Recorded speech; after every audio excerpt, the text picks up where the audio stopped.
A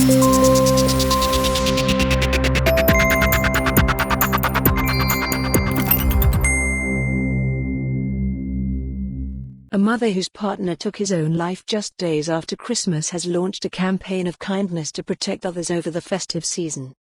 Karen McKeown, from Wishaw, has urged Scots to look out for their loved ones over the festive period due to the issues accessing mental health services and the mental difficulties that the period can bring. The mother of two has been fighting to get justice for her partner Luke Henderson since his death on December 29, 2017, after he repeatedly requested help from the NHS but was turned away several times.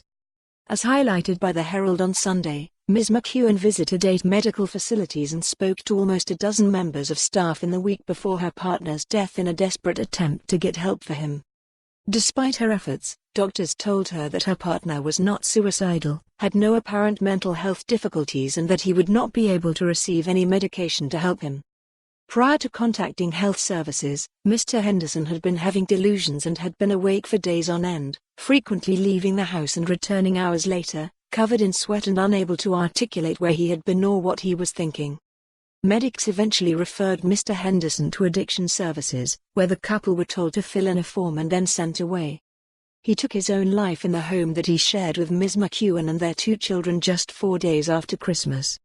Ms. McKeown said, "Christmas time is really difficult for people who have mental health problems, and it can be difficult for those who have lost loved ones too. While everyone is going about their business, trying to get into the festive spirit and have a nice time, it can make others feel even worse." Ms. McKeown wants to encourage people to look out for their friends and family during the Christmas season, when, she says, it is easier to allow mental health difficulties to become too much to handle. It is also a period where traditionally many specialist services would be closed or have reduced hours, making it harder to access the type of help needed. She also launched a government petition last year calling for a review of all suicides where the person had recent interaction with mental health services prior to their death. Last month the Holyrood Petitions Committee closed her appeal as they said the issues were already forming part of their current strategy.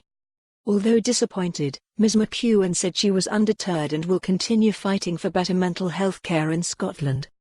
She said, "I am disappointed about the fact they closed my petition, but it's not the end of the campaign.